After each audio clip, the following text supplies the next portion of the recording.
I'm Adam Pacitti on a 720p webcam because I can't get the camera working. You are a sexy Cultaholic viewer, and it's Tuesday. That can mean only one thing. Crap British TV shows on Twitch later tonight, but also a healthy slice of wrestling news. Let's look at the headlines. We will tell you what happened after Raw went off the air. We've got a rumor killer on a Raw star being drafted back to SmackDown, and some big inter-brand matches have been announced for Survivor Series. We'll tell you more in a bit. So what did happen after Raw went off the air? Well, if you are based in the United States, you won't have seen this, but there was a bit of a non-PG spot to close out the show elsewhere in the world. I'll tell you more in a second. Let me set the scene first. Moment of bliss, the closing segment of the show, and it all ends in chaos. Who'd have thunk it, eh? The Fiend's out there, and then Drew McIntyre's out there. Randy Orton and Drew McIntyre end up having a big old scrap. They're brawling to the outside, and then Orton gets Drew on the table, and he starts hammering down the blows. Show goes off air. If you're in the United States, that's the last thing that you will have seen. However, there was another 30 seconds or so that aired elsewhere, where Drew manages to take control, and then he grabs a pen from the announce desk and shoves it into Orton's eye. Ooh, there's no close-up or anything like that. There was no blood or anything. Orton manages to get off the table. He's selling the eye, and then the show goes off the air. So we don't know if this was cut because of the non-PG nature of the spot, or in my opinion, this is a bit more likely, they just ran out of time. That was your lot. Maybe you were supposed to see it in the United States, but you didn't. But who knows? Maybe they'll show it on SmackDown or on Raw next week, or maybe they'll release it via social media or something like that. They haven't done so yet, but maybe that'll work in to further this feud that seems to be continuing, which is a bit of a surprise. So yeah, it aired here on BT Sports in the UK. It was also shown in Canada, Germany, South Africa, but the US weren't treated to something so gruesome. So yeah, it does look like Drew versus Randy is going to be continuing. Obviously, Randy has a match now announced for Survivor Series. I'll tell you a bit more in a little bit. But maybe they'll go back to the well once more after Survivor Series and get one more match out of them. God knows what the stick will be. They've done it. They've done Hell in a Cell. They've done the lot. They've done. Next up, got a bit of a rumor killer regarding a certain horrible bastard. I'm talking about Tucker. Tucker, of course, joining the dark side on Sunday night at Hell in a Cell, betraying Little Otis, betraying Big Otis, and he's just a nasty, nasty man, isn't he?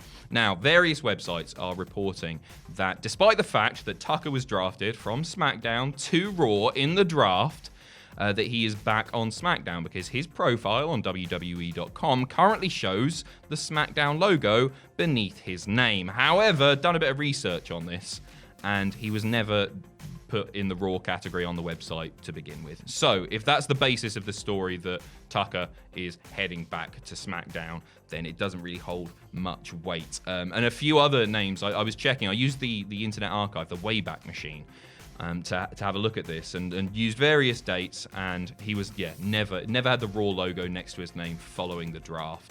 And a few others also didn't. Mustafa Ali also, despite the fact that he's on Raw, he's still listed right now as a SmackDown superstar. So maybe these websites know something that we don't, and maybe the plan is to put him back on SmackDown. Maybe he'll do a nice little feud with Otis over there. But if that's the basis of it, then yeah, we'll see.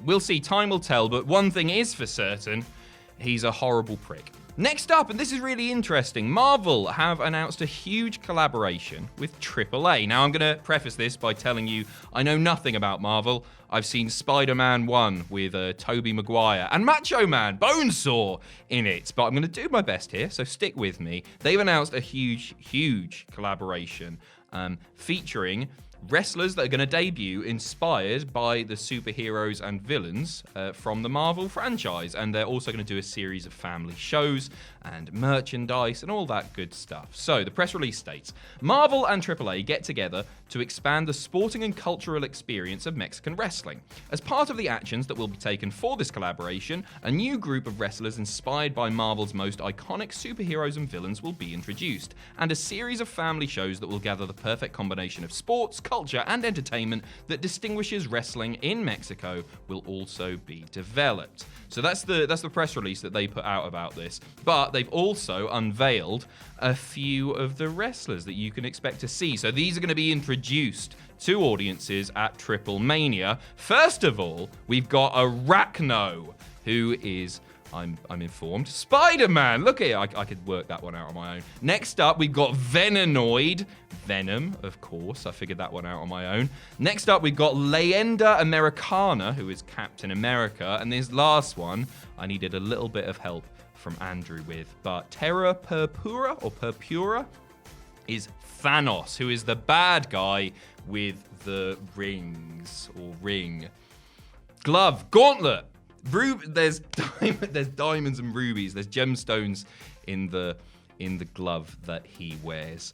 So yeah, I mean, this is absolutely massive for AAA. Like you can't really think of many bigger partnerships that could take place. Like Marvel, like obviously owned by Disney, but it's just one of the biggest franchises in the world. And although it was a bit surprising at first, actually, it's a partnership that makes complete sense, really, when you think about it. And I would imagine that this is going to attract a whole new audience of people who may not have even experienced wrestling before, but will be fascinated and really into the whole Marvel franchise. They'll probably tune in to AAA just because of this. Like, if WWE got this and introduced Marvel characters, it would be absolutely massive. So this is really, really massive for AAA, and fair play to them for getting this. We don't know how long the like Arachno, Venenoid, and the others are going to be sticking around. We don't know if there's going to be more additions to the Marvel roster in AAA. I just think it's really, really cool. I would have loved this as a kid, but we've seen, like, everyone loves Marvel except for me apparently. So this is going to appeal to an awful lot of people, and you can see more at Triple Mania. Looking forward to it. Next up, Elias has hit #1. Now, as you may be aware, Elias has just released a new EP. It's called Universal Truth, and it's hit the #1 spot on the Apple Music soundtracks chart, which is fantastic for him. You can listen to it for free. Triple H has tweeted out, constantly evolving and creating. Congratulations, Elias, on the new album and the success it has had so far. # Universal Truth, # Apple Music. Triple H there begging for that retweet from Apple. No, it's really cool, and he's spent his time off very productively. I'm just going to use this story as an opportunity to apologize for the unkind things I said about Elias during the predictions video, and also rag on Jeff Hardy a little bit for causing the DQ and costing me the predictions contest, meaning I've got to do Hell in a Cell 3, because actually Elias is a decent character, and it's really cool that he's done that, and good on you, lad. Next up, Corey Graves has made a prediction for an upcoming Fiend feud on his podcast. He stated, "I'm putting it out in the universe, here first on After the Bell. I want Samoa Joe to get out from behind the commentary table and fight the Fiend. There's my big, bold prediction. Maybe it'll happen by the end of 2020.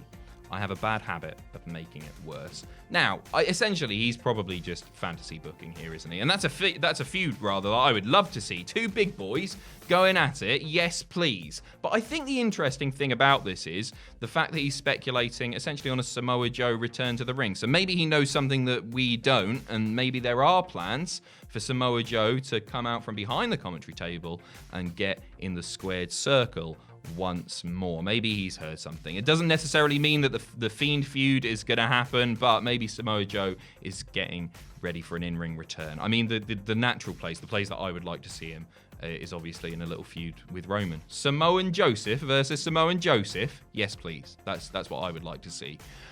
But time will tell. We'll see. And finally, during Raw last night, WWE announced 4 huge inter-brand matches for Survivor Series. It's title holder versus title holder stuff without any of the gold being on the line. It's all for brand supremacy. Oh, I love brand supremacy. So yeah, 4 matches have been announced, and as I say, it's title holder stuff, so these aren't necessarily set in stone, because anything can happen in the World Wrestling Federation, and we could see titles change hands before the pay-per-view itself. But right now, we've got Randy Orton, the WWE Champion, taking on the Universal Champion, Roman Reigns, which I actually think will be really good. I think Randy will bother there. I think for Reigns, who is on the run of his career right now, I think they'll try and make that special. And I would expect as well to see Roman Reigns go over in that one. I think that's a fairly safe bet. Unless there's shenanigans, who knows? Next up, Raw Women's Champion Asuka versus the SmackDown Champion Sasha Banks, which who knows if that's going to be the case, because it's Sasha and they might have her drop it before Survivor Series. We'll see. We'll see there. You know, one thing that I think is really missing from this is NXT, because I'm looking at that match especially. Asuka versus Sasha Banks. Great match, sure, obviously. Put Io in the mix. That would have been a barn burner, wouldn't it? It still will be. I'm being unfair. The Raw Tag Team Champions, The New Day, taking, well, Kofi Kingston and Xavier Woods of The New Day, taking on the Street Profits.